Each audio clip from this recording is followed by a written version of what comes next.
Il est 14h59, bonjour à tous, bienvenue sur France Info. Si vous nous rejoignez à la une de l'actualité ce vendredi, évidemment, c'est cette troisième nuit de violence dans toute la France après la mort du jeune Naël, 17 ans, tué par un policier lors d'un refus d'obtempérer, c'était mardi matin. On va revenir évidemment sur cette situation et ses conséquences avec nos invités. Tout à l'heure, vous avez pu l'entendre, Emmanuel Macron a tenu une cellule de crise place Beauvau. Il n'a pas annoncé l'état d'urgence que certains attendait. Il a annoncé que des moyens supplémentaires seront annoncés, sont étudiés actuellement par Elisabeth Borne qui devrait faire des annonces. Il a également déclaré que des événements, des festivités seraient annulés vu la situation actuelle de certaines communes. Le président de la République a également évoqué la responsabilité des parents dans les violences qui se déroulent depuis 3 nuits. Je vous propose d'écouter le président de la République et on en parle juste après avec nos invités en plateau. Un tiers des interpellés de la dernière nuit sont des jeunes, parfois des très jeunes. C'est la responsabilité des parents de garder au domicile. Et donc il est important pour la quiétude de tous que la responsabilité parentale puisse pleinement s'exercer. Et j'en appelle au sens de la responsabilité des mères et des pères de famille. La République n'a pas vocation à se substituer à eux. Et je vous le disais, pour parler de cette actualité, évidemment, nous allons en discuter avec nos invités. Adil Jazouli, bonjour. Merci d'être avec nous sur France Info. Vous êtes sociologue, chercheur associé au CEVIPOF de Sciences Po, auteur du livre, notamment le dernier, Itinéraire d'un enfant engagé aux éditions Rue de Seine. Jad Zab, merci d'être avec nous également en plateau. Vous êtes essayiste, auteur du livre Retrouver la République aux éditions du Cherche Midi. Et nous sommes en visioconférence avec le maire de Neuilly-sur-Marne en Seine-Saint-Denis, Zarost Bakhtiari, merci d'être avec nous sur France Info en visioconférence. Peut-être une première réaction pour vous, Zarost Bakhtiari, maire de Neuilly-sur-Marne, quand vous entendez le président de la République appeler à la responsabilité des parents. Qu'en pensez-vous, vous qui avez été témoin de ces violences dans votre ville ces derniers jours ? C'est évident que la responsabilité des parents est indispensable. Évidemment que les parents ne devraient pas laisser leurs enfants de 13, 14, 15 ans sortir à 2, 3 heures du matin. Maintenant, la situation, elle est bien trop grave. Moi, je pense qu'on a beaucoup de très jeunes, mais on a aussi des personnes un peu plus âgées. Hier soir, à Neuilly-sur-Marne, après avoir eu la veille toutes nos voitures de police municipale incendiées, on a également eu des scènes de pillage dans le Super U du quartier et on avait des personnes de 40, 50 ans qui, à 2 heures du matin, étaient sorties faire les courses et ramasser tout ce qu'ils pouvaient gratuitement dans le Super U. Donc je pense qu'il ne faut pas tout confondre. Aujourd'hui, on a un peu de tout. On a des jeunes, effectivement, qui font du grabuge. On doit sensibiliser les parents qui ne doivent pas laisser leurs enfants de 13-14 ans sortir. Et évidemment, on appelle à la responsabilité de tous avec une fermeté forte pour dissuader celles et ceux qui voudraient se rendre complices des pillages. Adil Jazouli, je rappelle que vous êtes sociologue, chercheur associé au CEVIPOF. Comment vous réagissez quand vous entendez ces propos d'Emmanuel Macron sur la responsabilité des parents ? Puisque là, on l'a dit et on l'a vu, les émeutiers sont particulièrement jeunes, de 14 à 18 ans, voire même certains qui sont encore plus jeunes, 12, 13 ans. Ça me rappelle les premières émeutes en 81 sur lesquelles j'ai travaillé. Et les discours des politiques étaient les mêmes, les parents. Malheureusement, je pense que la parole du président ne tient pas compte du fait que les parents dans ces quartiers sont déjà dépassés en temps normal par leurs enfants. C'est pas nouveau. Alors, pendant les temps de meute, où c'est un temps d'émotion collective, un temps de mobilisation, ils sont encore plus dépassés. Donc, il ne faut pas les rendre responsables, plus qu'ils ne le sont déjà, de ce qui se passe aujourd'hui. Ce sont leurs enfants, mais en même temps, c'est des enfants qui leur échappent. Parce qu'ils sont en colère, parce qu'ils veulent exprimer quelque chose. Donc, je pense que ce qui est important, d'abord aujourd'hui, c'est de faire revenir l'ordre républicain et le calme. Les parents pourront y participer, mais il y a un tas de gens qui peuvent y participer, des médiateurs sociaux, il y a un certain nombre de travailleurs sociaux, d'animateurs, de responsables associatifs qui peuvent aider à calmer le jeu. De responsables sportifs dans les quartiers qui ont un poids, un certain nombre de quartiers disposent d'équipes de sport importantes et ces responsables peuvent être des vrais médiateurs pour rappeler au calme et pour essayer que les choses se passent mieux. Mais les parents ne sont pas les seuls responsables. Jad Zab, sur cette responsabilité des parents, qu'a évoqué Emmanuel Macron. Je souscris à ce qui vient d'être dit mot pour mot. C'est certain que les parents sont responsables parce qu'ils sont parents, mais ils ne peuvent pas être les seuls responsables. Et le président n'a pas appelé qu'à la responsabilité des parents, il a aussi appelé à la responsabilité de ceux qui instrumentalisent ce drame. Parce qu'il faut le dire, et le sous-texte, c'est qu'en réalité, à l'extrême gauche ou à l'extrême droite, on a depuis 48 heures des personnalités qui instrumentalisent cette situation, qui ont refusé d'appeler au calme, qui ont refusé d'appeler à l'apaisement. Et je dis à ces personnes-là spécifiquement, parce que ce sont des élus et qu'ils ont une responsabilité morale à l'endroit des citoyens, qu'ils sont, eux, coupables de ne pas avoir appelé au calme. Je parle notamment de la France Insoumise qui a refusé d'appeler à l'apaisement. Et je leur dis, l'apaisement, ça ne veut pas dire que pour autant on ne demande pas la justice, ça ne veut pas dire que pour autant on ne demande pas que les comportements policiers changent de ce pays. Mais nous sommes dans une situation où on est en quelque sorte sur un brasier, parce qu'il y a des quartiers dans lesquels depuis peu ou prou, depuis 30 à 50 ans, on a le sentiment d'être des citoyens de seconde zone. C'est justifié ou pas, moi je considère que c'est le cas et qu'il faut travailler dessus sur le long terme. Mais là, quand vous êtes, j'allais dire, au bord du précipice, le moment est évidemment pas d'attiser la colère, c'est d'apaiser. Le président, il est dans son rôle. Je regrette simplement qu'il n'ait pas dit peut-être un mot un petit peu plus général sur le contexte. Il s'est exprimé, je crois, mardi, suite au décès tragique du jeune de 17 ans, mais depuis, il n'est pas revenu sur le mouvement dans le pays. Il aurait pu avoir un mot, non pas forcément de justification, parce qu'évidemment ce qui se passe est injustifiable et inacceptable et les personnes qui pillent devront être traduites devant la justice, mais peut-être d'essayer d'annoncer dans un second temps qu'il y aura des mesures parce qu'il a entendu. Je suis pas certain qu'en l'état actuel, sa parole soit audible et qu'elle réussisse à amener le calme. J'espère être démenti.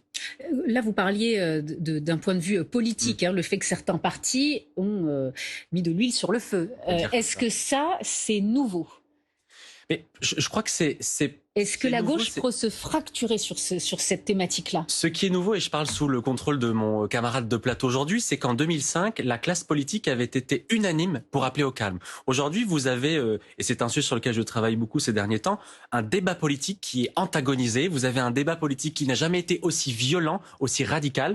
D'une certaine manière, tant mieux parce que c'est la démocratie, mais là on voit qu'aujourd'hui il y a une forme de ce que j'appelle un grand débordement et que la classe politique est fracturée et nous ne sommes même pas capables, après que ce jeune homme ait été tué, nous n'avons même pas eu 10 minutes de décence simplement pour nous recueillir et pour être émus. 10 minutes seulement après que ce jeune homme ait été tué, vous aviez déjà des gens qui disaient « Ah ben non, c'est bien fait pour lui, il a refusé d'obtempérer » et de l'autre côté, des gens qui disaient « Ah ben voilà, la police tue ». Mais enfin, est-on encore capable dans notre pays d'avoir un débat serein ? On voit les images là, elles sont dures, elles sont difficiles. Ce sont des images qui doivent toutes et tous nous attrister. C'est un échec pour la République. Si nos dirigeants ne sont pas capables de se mettre d'accord sur l'essentiel, à savoir, nous avons des désaccords, tant mieux, nous sommes une démocratie, mais réglons-les pacifiquement, nous ne nous en sortirons jamais. Et donc ceux qui appellent à, j'allais dire, continuer ce genre d'actes, se trompent, ils croient surfer sur la colère et sur l'émotion. En réalité, ils nous plongent dans l'abîme et j'allais dire même, ils déforment la colère, l'émotion, la frustration qui peuvent être légitimes. Donc là-dessus, il y a vraiment une responsabilité politique. Et puis voilà, ensuite, il faut expliquer, mais peut-être le ferons-nous plus tard, que quand on brûle, quand on détruit des équipements urbains dans ces quartiers-là, ce sont les habitants de ces quartiers qui en sont les premières victimes. Donc il me semble que c'est contre-productif. Mais sur les politiques, c'est certain, ils n'ont pas été à la hauteur depuis 48 heures à l'extrême gauche et à l'extrême droite pour le moins. Zartost Bakhtiari, maire de Neuilly-sur-Marne, je rappelle que vous êtes en visioconférence avec nous. Peut-être une réaction sur le rôle des politiques ces derniers jours.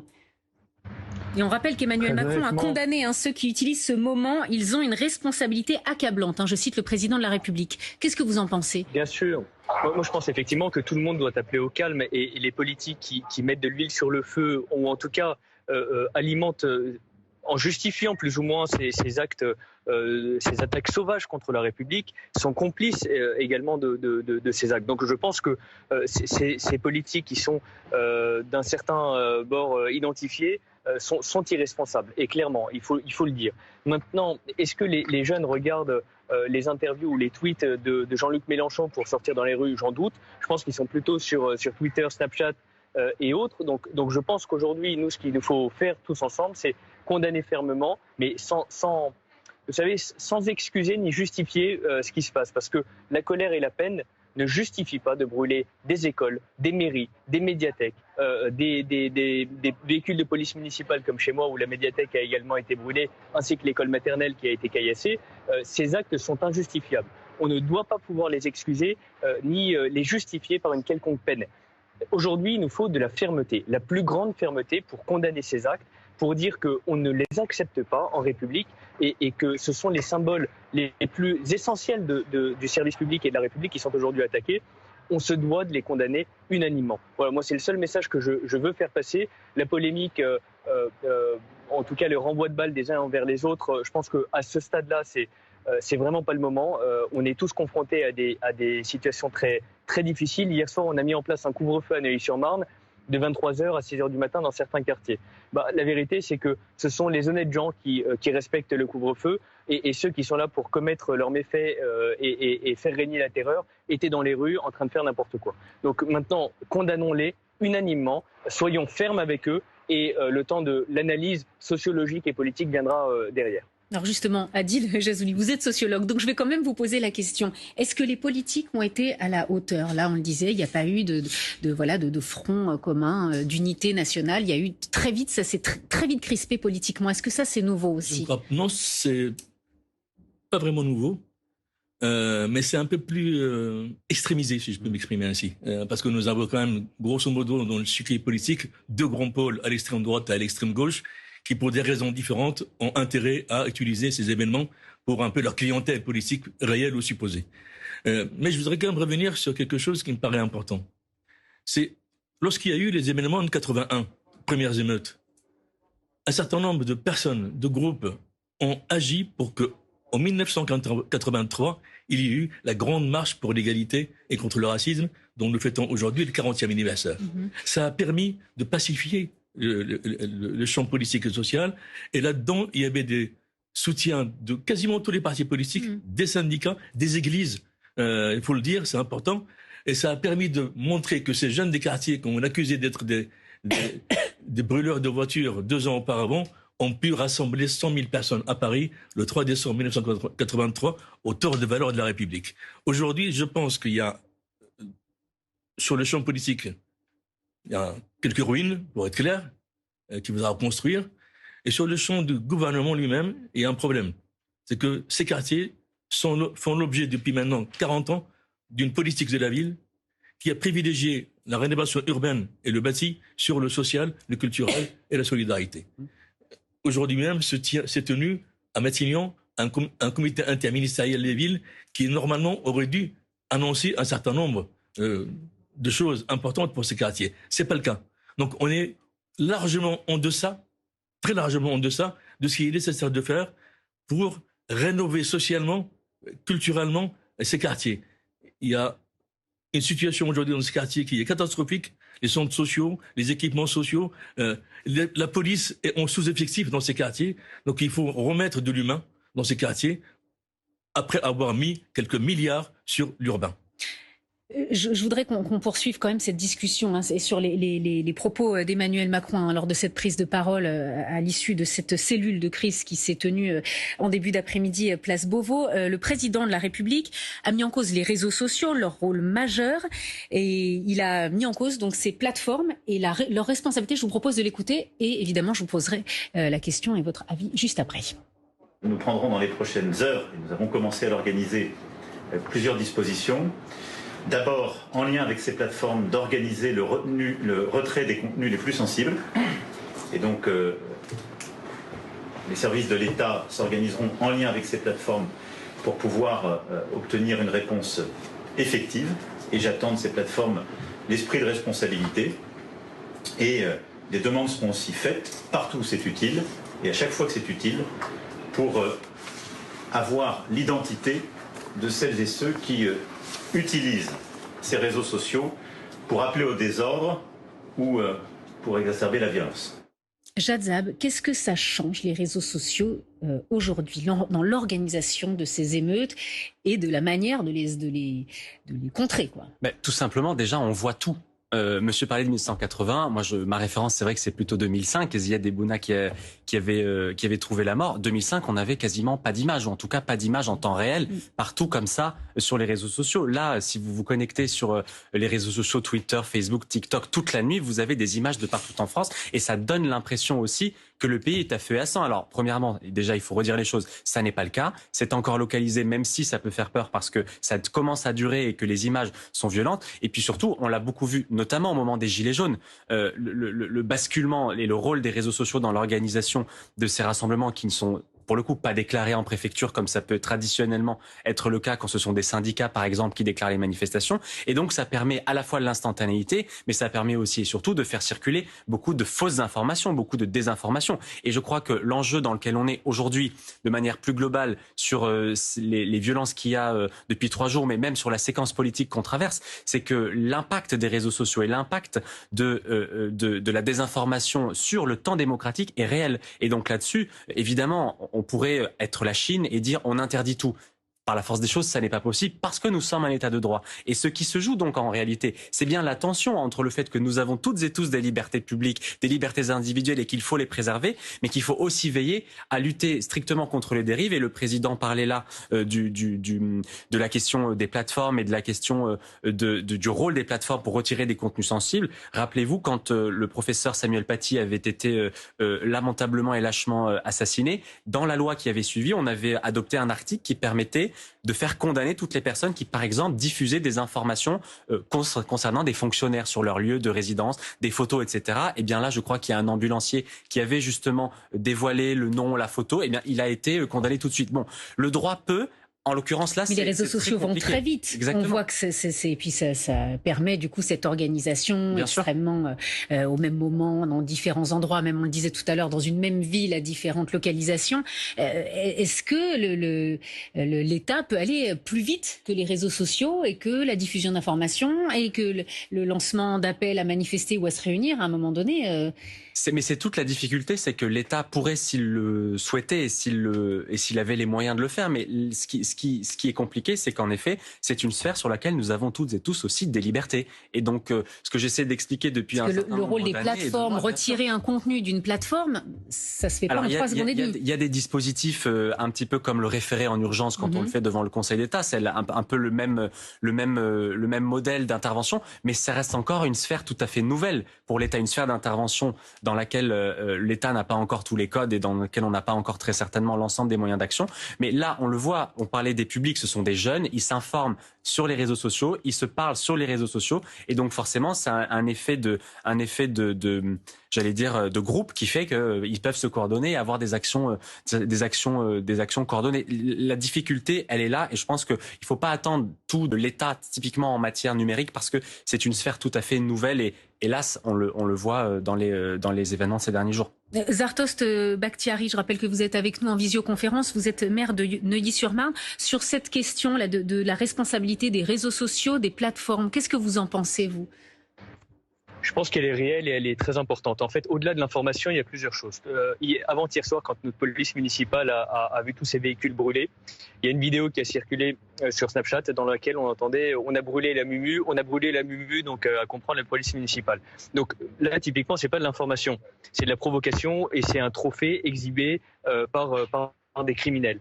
D'autre part, ce matin, à 9h du matin, on a vu sur Twitter, on a plusieurs grandes enseignes dans la ville de Neuilly-sur-Marne. L'une d'entre elles a été pillée hier soir. Et sous une publication, j'ai vu, et certains de mes élus me l'ont rapporté sur d'autres publications, il faut aller s'attaquer et ce soir, on brûle telle autre enseigne de la ville. Donc en fait, ce contenu-là, moi je l'ai signalé, le responsable de la grande enseigne l'a signalé, et pourtant le message est toujours présent sur Twitter. Donc en réalité, les réseaux sociaux donnent effectivement un esprit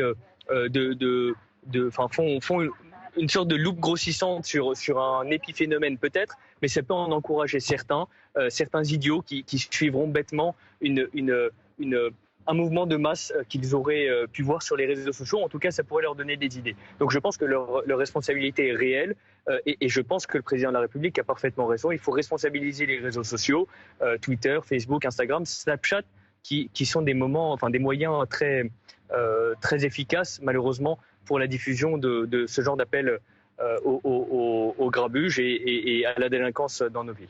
Adil Jazouli, vous êtes sociologue. Est-ce que ces réseaux sociaux, ces vidéos qui circulent, qui sont virales, qui vont très vite, est-ce que ça peut avoir aussi un effet de galvaniser ces jeunes et effectivement, comme le disait le maire de Neuilly-sur-Marne, d'avoir un effet de mobilisation très fort, plus fort que par le passé? En partie, oui, mais je ne pense pas qu'on puisse mettre tout sur le dos des réseaux sociaux.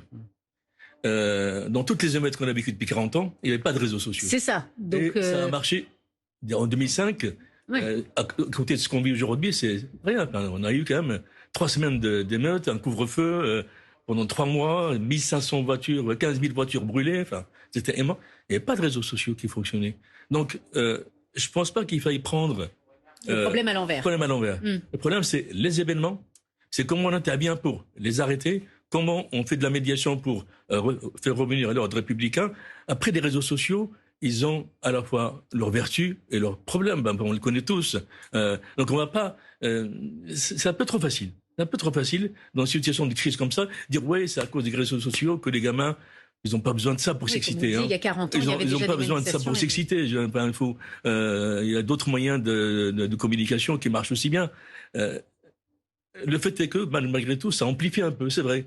Mais c'est comme ils sont habitués, ces gamins, à avoir de l'information en continu sur les réseaux sociaux, c'est pas la seule information qu'ils ont. Ils en ont d'autres tout le temps. Donc, ça fait partie d'une sorte de quelque chose qui passe dans un tuyau en permanence. Et bon, ces événements font partie d'autre chose. Demain, il y aura autre chose. Donc, c'est juste pour ne pas se tromper d'adversaire, ne pas se tromper de problématiques. Les réseaux sociaux ont leur responsabilité, mais pas seulement. Il faut rendre la responsabilité à ceux qui, aujourd'hui, ont la responsabilité du pays. Alors justement, le président de la République, lors de son point à la fin de cette cellule de crise, a annoncé que des moyens supplémentaires seraient mis en place, que des annonces doivent être faites par Elisabeth Borne cet après-midi. Florent Boutet, on va vous retrouver. Quel est le dispositif mis en place pour ce soir? Et oui, c'est vrai, c'est toute la question, puisque malheureusement, on s'attend à ce que de nouvelles émeutes potentiellement éclatent un peu partout dans le pays. Alors vous l'avez dit, le chef de l'État vient de s'exprimer, il l'a confirmé, il ne met pas en place l'état d'urgence, comme le réclamaient pourtant plusieurs partis d'opposition à la droite et à l'extrême droite de l'échiquier. Non, eh bien, il choisit de renforcer encore la présence de policiers et de gendarmes. Ils seront plus nombreux encore ce soir. On rappelle que hier soir, il y avait 40 000 fonctionnaires qui étaient déjà dans la rue. Et puis, Emmanuel Macron qui annonce que les grands événements sont annulés. Là, ça permettra d'éviter, par exemple, comme hier soir, qu'un immense concert se tienne à l'Arena de la Défense, alors que quelques centaines de mètres plus loin, des événements ont lieu, ce qui a compliqué quelque part la sécurisation du public à la fin du concert. Enfin, vous en parlez avec vos invités, les réseaux sociaux. Il y a un appel à la modération qui est lancé auprès des plateformes. Il y a déjà des dispositions au niveau local qui avaient été prises pour ce soir. Oui, c'est vrai, avec eh bien, notamment en région parisienne, la disposition phare au niveau des transports en commun, RATP, Île-de-France Mobilité, les bus et les tramways, ils seront interrompus à partir de 21h et ce jusqu'à nouvel ordre. Autrement dit, eh bien, c'est une disposition qui pourrait s'inscrire dans le temps pendant plusieurs soirées consécutives. Et puis un couvre-feu a été pris à partir de 21h et jusqu'à 6h du matin dans plusieurs communes, notamment Clamart, Neuilly-sur-Marne, Savigny-le-Temple ou encore Compiègne dans l'Oise, juste à côté de l'Île-de-France. Et puis, on peut prendre d'autres exemples, comme par exemple à Lyon, où la préfecture a diffusé ce visuel pour dire eh bien, que la vente, la détention de carburant, mais aussi le transport d'acide ou de feux d'artifice est totalement interdite ce soir et visiblement jusqu'à nouvel ordre. Et puis, il y a aussi Marseille, la cité phocéenne, où là, les manifestations sont interdites ce soir. Le centre-ville qui a été le théâtre d'affrontements dans la soirée d'hier. Les transports en commun ici s'interrompront à partir de 19h. Et comme à Lyon, le transport de feux d'artifice ou de toute arme pouvant servir comme objet de destination contre les policiers est là aussi interdit. Merci Florent Boutet.